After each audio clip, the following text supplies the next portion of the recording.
नमस्कार, news call 24 के true crime में आपका बहुत बहुत स्वागत है। मैं हूं सुशील गिरीश पांडे। आज हम बात करने वाले हैं डीप फेक, जो कि एक नया दौर का नया सरदर्द है। डीप फेक क्यों है खतरनाक? डीप फेक और ओरिजिनल में कैसे करें फर्क? क्या कानून बनाए गए हैं यदि आप डीप फेक में बुरी तरह से फंस जाते हैं? आज हम करेंगे डीप फेक का डीप इन्वेस्टिगेशन। नए दौर का नया सरदर्द डीप फेक आखिर है क्या? अगर ऐसी कोई तस्वीर या वीडियो सामने आ जाए तो कैसे समझें कि डीप फेक है या फिर नहीं है? यानी डीप फेक और ओरिजिनल का फर्क कैसे करें? नवरात्रि पर गरबा करते पीएम मोदी, चौंक गए ना आप? जी हाँ, 8 नवंबर को सोशल मीडिया पर गरबे का एक वीडियो वायरल होता है। वीडियो में ठीक प्रधानमंत्री मोदी की तरह दिखने वाला एक शख्स कुछ महिलाओं के साथ डांडिया खेलता हुआ दिखाई देता है। देखते ही देखते सोशल मीडिया पर लोग इस वीडियो को ले उड़ते हैं। कोई इस वीडियो के बहाने पीएम मोदी के डांसिंग स्किल की तारीफ करने लगता है, तो कोई इस वीडियो के बहाने पीएम मोदी को निशाने पर लेता है। एक्ट्रेस रश्मिका मंडाना का बोल्ड अवतार, इसमें भी लोगों को चौंकाया।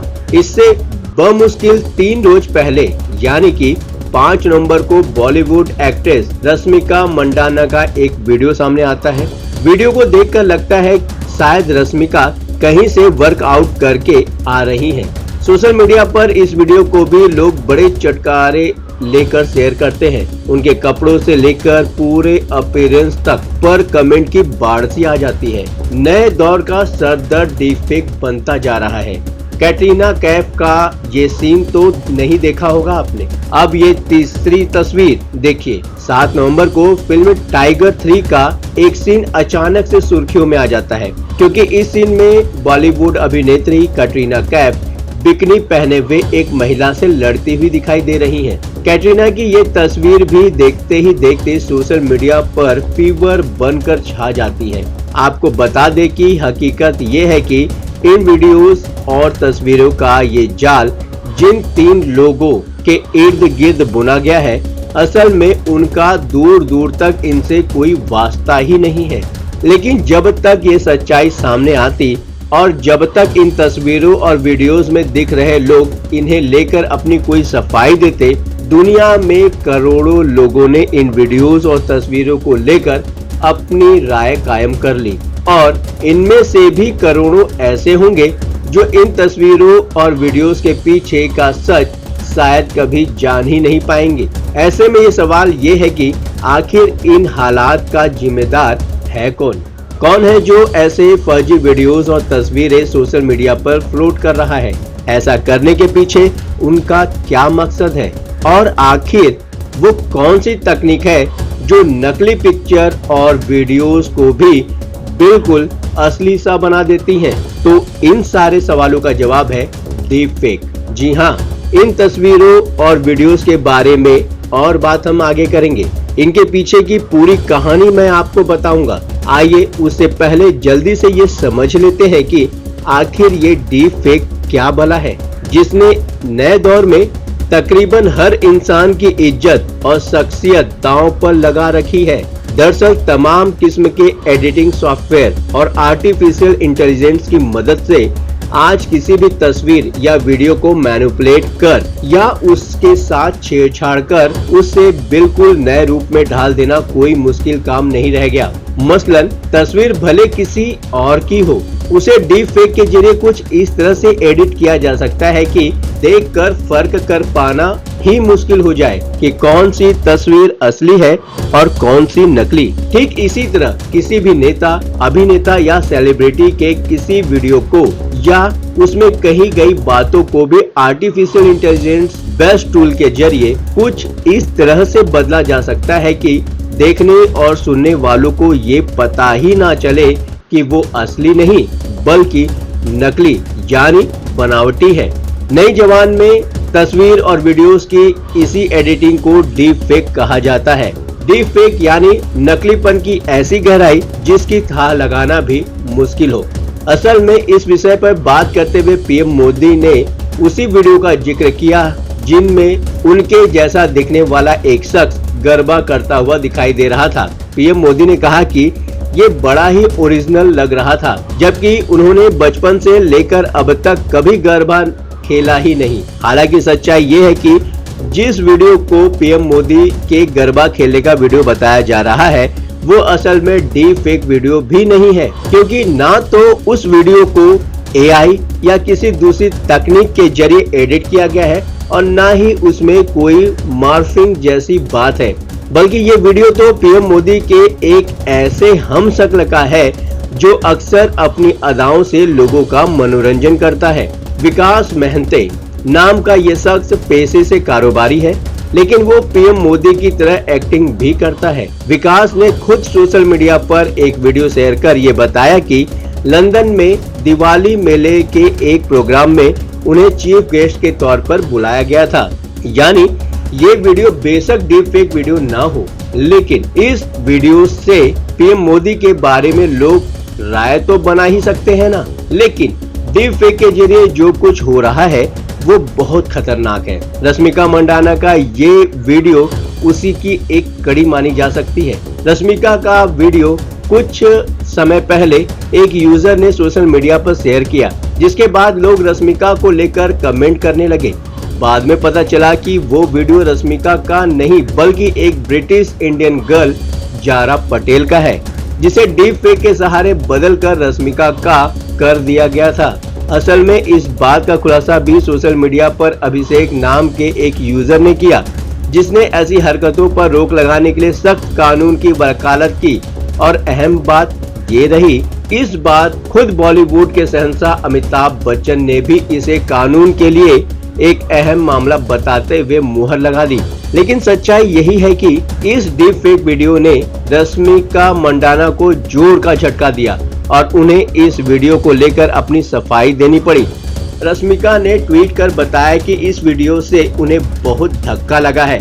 अगर ऐसा कोई वीडियो उनके स्कूल या कॉलेज में रहने के दौरान किसी ने शेयर कर दिया होता तो उन्हें नहीं पता कि वो तब उन हालात से कैसे मुकाबला करती। अब आइए कैटरीना कैफ की उस डीप फेक तस्वीर की बात करते हैं जिसने सोशल मीडिया में सनसनी फैला रखी थी। इस तस्वीर में कैटरीना बिकनी पहने हुए एक को एक्टर से फाइट करती हुई दिख रही हैं, लेकिन असल में टाइगर 3 फिल्म का सीन है जिसमें कैटरीना बिकनी में नहीं बल्कि टॉवेल पहने हुए ये सीन कर चुकी हैं। लेकिन किसी ने एआई के जरिए कैटरीना की तस्वीर से टॉवेल हटाकर उसे बिकनी में बदल दिया। असल में ये पहले फोटोशॉप और दूसरे टूल्स की मदद से लोग किसी की तस्वीर को मॉर्फ किया करते थे, किसी वीडियो में छेड़छाड़ करते थे, लेकिन डीप फेक इससे आगे की कहानी है। इसमें फेक वीडियो को इतनी बारीकी से एडिट किया जाता है कि वो रियल लगने लगती है। इसके लिए एक एल्गोरिदम को उस शख्स के हाई क्वालिटी फोटोज और वीडियोस के जरिए ट्रेन किया जाता है, जिसे डीप लर्निंग कहते हैं। इसके बाद दूसरे वीडियो में इसी एल्गोरिदम की मदद से किसी एक हिस्से को मॉर्फ कर दिया जाता है। इस तरह से एडिट किया गया वीडियो पूरी तरह से रियल लगने लगता है, यहाँ तक कि वीडियो में सुनाई दे रही आवाज को बदलकर उसकी जगह नई आवाज का इस्तेमाल करने के लिए वॉइस क्लोनिंग तकनीक की भी मदद ली जाती है। और जब वीडियो और ऑडियो दोनों हूबहू मिलने लगे तो जाहिर है उसे देखने वाले लोगों के लिए असली और नकली का फर्क करना मुश्किल हो जाता है, और यही से असली परेशानी की शुरुआत होती है। नए दौर का नया सरदर्द डीप फेक क्या है ये तो हमने समझ लिया, लेकिन अब सवाल है कि अगर ऐसी कोई तस्वीर या वीडियो सामने आ जाए तो ये कैसे समझें कि डीप फेक है या फिर नहीं, यानी डीप फेक और ओरिजिनल का फर्क कैसे करें। तो आइए आज आपको डीप फेक के इतिहास में झांकने से लेकर इसे कानून के नजरिए और इसकी पहचान के बारे में सिलसिलेवार तरीके से बताते हैं। तो सबसे पहले बात डीप फेक और ओरिजिनल के बीच में फर्क की।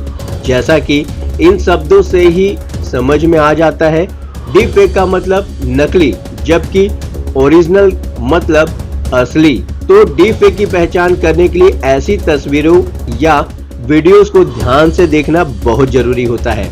मसलन अगर आप किसी वीडियो की जांच कर रहे हैं तो सबसे पहले आपको उस शख्स के फेशियल एक्सप्रेशन को बारीकी से देखना और समझना होगा, और फिर लिप सिंक पर भी ध्यान देना होगा। फेशियल एक्सप्रेशन यानी चेहरे की भाव भंगिमाएं, जबकि लिप सिंक मतलब जो शब्द बोले जा रहे हैं वीडियो में दिख रहे व्यक्ति के होठों की बनावट उसी रूप से हो रही है या नहीं। इसके अलावा तस्वीरों को जूम करके भी ऐसे वीडियोस और स्टिल की सच्चाई जानी जा सकती है। असली और नकली तस्वीर का फर्क समझ में आ जाता है। इन सब के अलावा रिवर्स इमेज सर्च भी किया जा सकता है। किसी डीपफेक वीडियो का स्क्रीनशॉट लेकर उसे गूगल पर सर्च किया जा सकता है।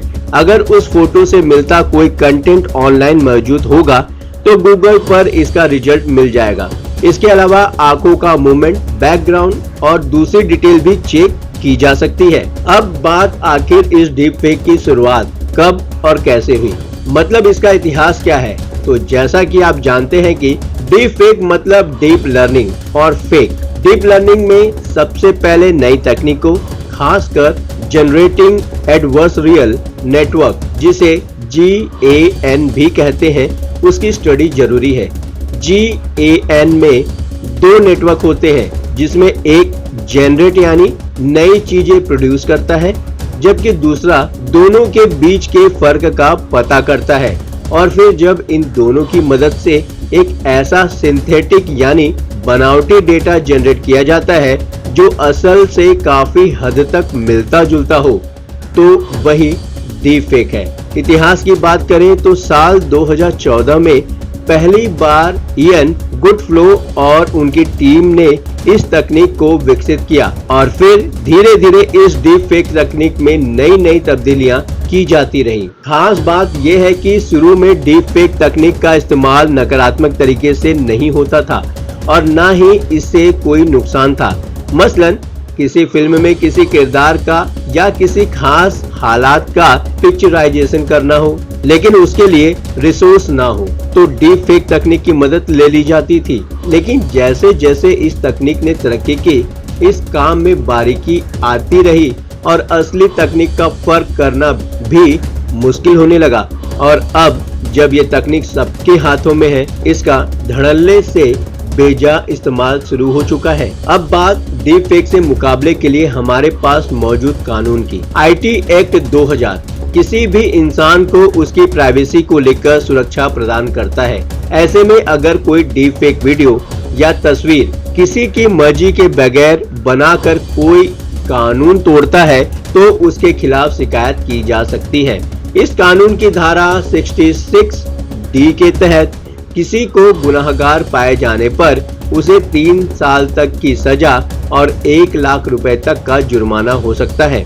IT एक्ट में ही सोशल मीडिया प्लेटफॉर्म्स की भी जिम्मेदारी तय की गई है, जिसमें किसी आदमी की प्राइवेसी को प्रोटेक्ट करना जरूरी है। ऐसे में अगर किसी प्लेटफॉर्म को ऐसे किसी डीप फेक मटेरियल के बारे में जानकारी मिलती है तो शिकायत मिलने के 24 घंटे के अंदर उसे हटाना उस सोशल मीडिया प्लेटफॉर्म की जवाबदारी है। डीप फेक के जरिए किसी का अपमान करने पर उस पर IPC की धारा 499 और 500 के तहत मानहानि का केस किया जा सकता है। डेटा चोरी कर या हैकिंग कर अगर कोई डीप फेक तैयार किया जाता है तो पीड़ित IT एक्ट के तहत शिकायत कर सकता है। इसी तरह किसी सामग्री की चोरी होने पर कॉपीराइट एक्ट 1957 के तहत गुनाहगार के खिलाफ कार्यवाही की जा सकती है।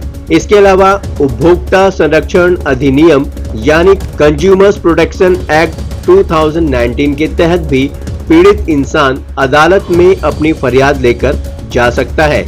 इस लिहाज से देखें तो डीप फेक से मुकाबले का कानून हथियार भारत में मौजूद है। बस कानून का उल्लंघन किए जाने पर अपने अधिकार के मुताबिक उससे निपटना जरूरी है। तो दोस्तों, मैं आप लोगों से यही बात कहना चाहता हूँ कि अगर कोई ऐसी वीडियो जो किसी के लिए भी उसकी मान मर्यादा के खिलाफ जा रही हो, उसके सम्मान के सामने अड़ंगे डाल रही हो, तो ऐसी वीडियो को आप लोग ज्यादा प्रमोट न करें, क्योंकि कोई भी इंसान हो, कैसा भी इंसान हो, अपने आप को बदनाम तो बिल्कुल नहीं करेगा अगर उसका मानसिक संतुलन ठीक हो।